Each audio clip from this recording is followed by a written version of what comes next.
சீரியல்களின் full எபிசோடுகளை Sun டிவியில் ஒளிபரப்பான உடனே எக்ஸ்க்ளூசிவாக சன் நெக்ஸ்டில் மட்டும் ஃப்ரீயா பாருங்கள். அடிச்சு கடல்ல தூக்கி போட பார்த்தேன்.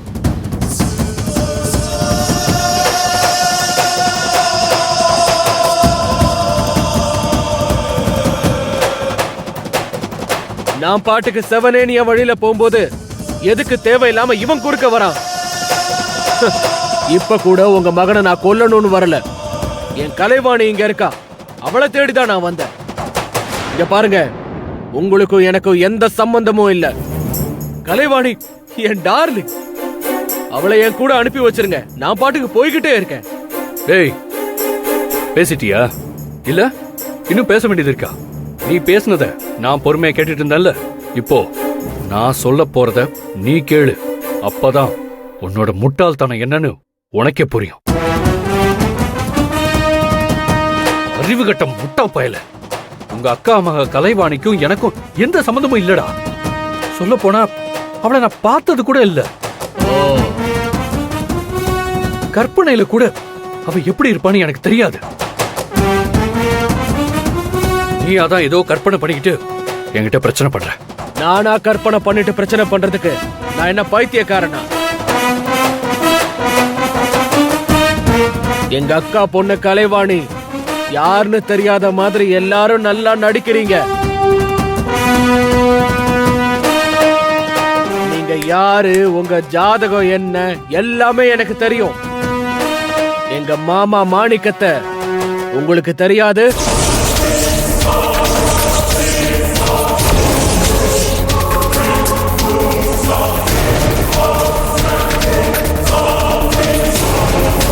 தெரியலனா நீங்க எல்லாரும் மறந்த கதைய நான் சொல்லவா?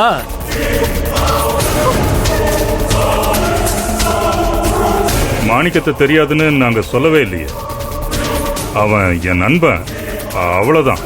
உங்க நண்பன் பொண்ணுதான் கலைவாணி.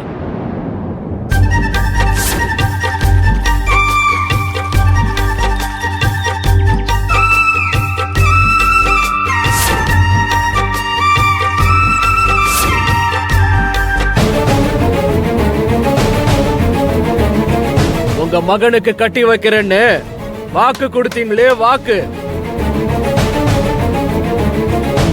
அந்த வாக்க காப்பாத்த அவங்க எல்லாரையும் திருச்செந்தூர்ல இருந்து கூட்டிட்டு வந்து இந்த வீட்டுல ஒளிச்சு வச்சுக்கிட்டு எல்லாரும் எதுவுமே தெரியாத மாதிரி நாடகம் ஆடினா அத நம்புறதுக்கு நான் என்ன முட்டாளா?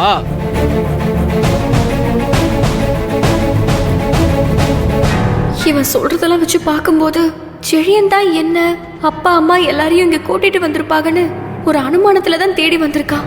ஆனா நான் இங்க வேலைக்காரியா இருக்கிறது முத்துப்பாண்டிக்கு தெரியல. ஏன் செல்லம் கலைவாணி உங்க மகனை காதலிக்கிறான். உங்க மகன் என் செல்லத்தை காதலிக்கிறான்.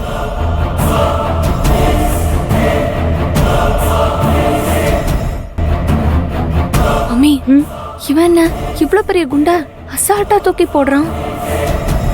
அதாண்டி எனக்கு ஒரே குழப்பமா இருக்கு. வெயிட் பண்ணி பாப்போம்.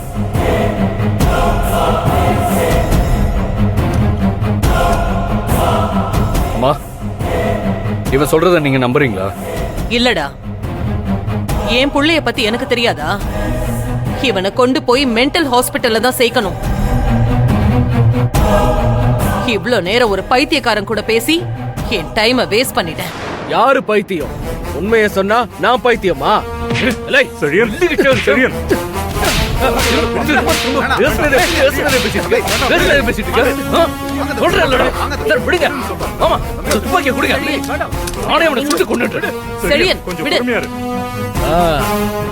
நீங்க எல்லாரும் பொறுமையா இருந்து இத பத்தி அப்புறமா டிஸ்கஸ் பண்ணுங்க. இந்த வீட்டுல சமைக்கிறதுக்கு தான் மார்க்கெட்ல காய்கறி வாங்கிட்டு எங்க அக்காவும் மாமாவும் வந்துட்டு இருந்தாங்க. அவங்கள வச்சு கலைவாணிய புடிச்சு இங்க வச்சு பஞ்சாயத்து பண்ணணும் தான் நாங்க கிளம்பணும். அதுக்குள்ள என்னடா அண்ணா அவசர அவசரமா இவனுங்க அடிச்சு எங்களை இங்க தூக்கிட்டு வந்துட்டானுங்க. அவங்கள எங்க ஒளிச்சு வச்சிருக்கீங்க? எல்லாரையும் முதல்ல என் கூட அனுப்பி வைங்க. அதுதான் உங்களுக்கும் நல்லது, எனக்கும் நல்லது. திரும்ப திரும்ப சொல்றதே சொல்லி சுட போறியா? சுடு.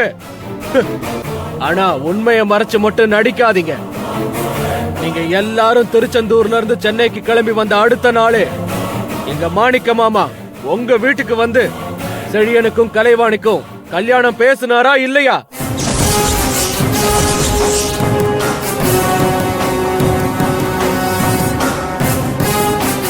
ஐயோ, செழியன் இங்க இருக்கான். அவனுக்கு இந்த விஷயம் எல்லாம் தெரியக்கூடாதுன்னு நினைச்சனே. இவன் அவன்கிட்ட உளறி கொட்டிட்டு இருக்கான். இவனை எப்படி பேச விடாம தடுக்கிறது?